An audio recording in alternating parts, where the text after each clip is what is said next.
Mag-upgrade tayo ng stereo ng ating Corolla 9th generation gamit ang siyam Android unit.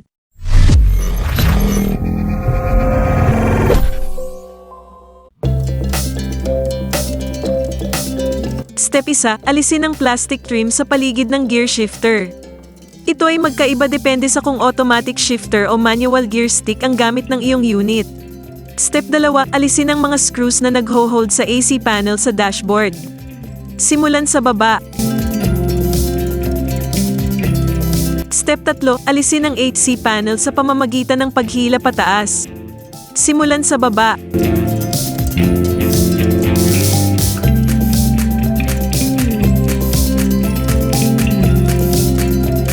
Step 4, alisin ang 4 na 10 mm bolts na nagmo-mount ng radio sa dash.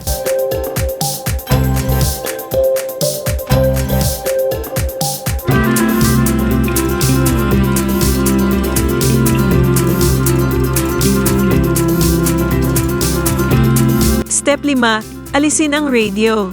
Hilan pababa ngunit mag-ingat.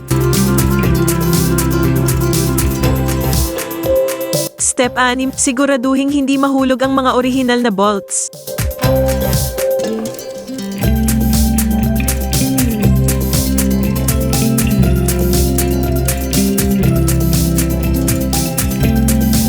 Upang alisin ang orihinal na radio, kailangan mong i-release ang 2 hooks na nasa ilalim.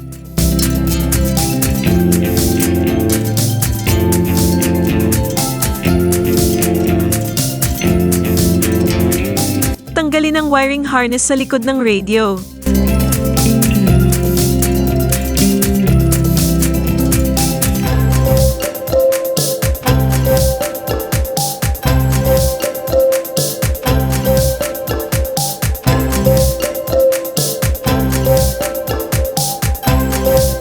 I-save ang AC vents at iba pang mga parte na pwede mong gamitin sa Android head unit.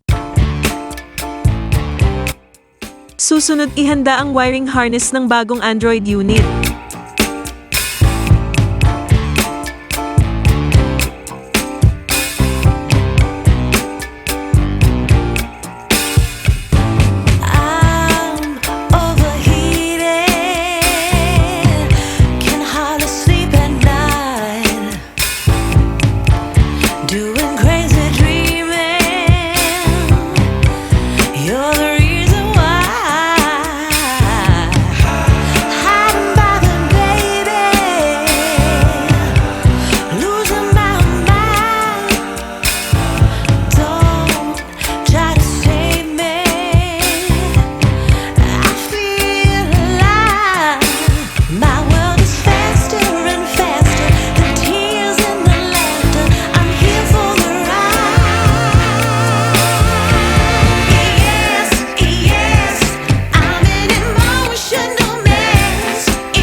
Susunod ay install ang mga na-save na parte sa bagong Android head unit assembly.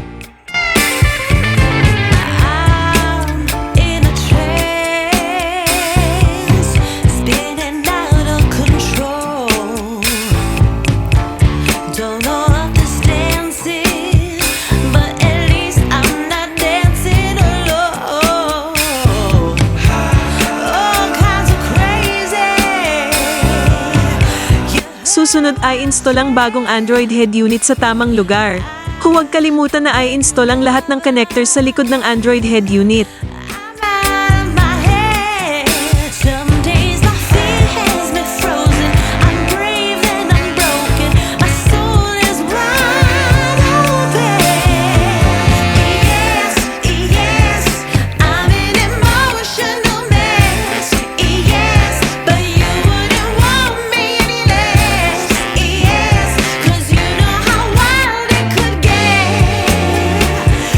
Love it emotional.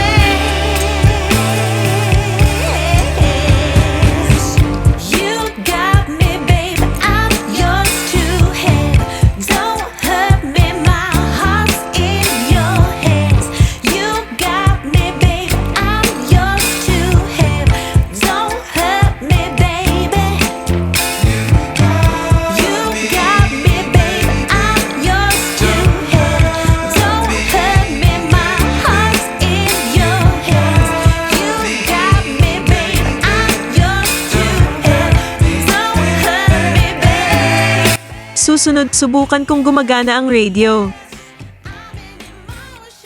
Huling hakbang, i-reinstall ang air conditioning panel.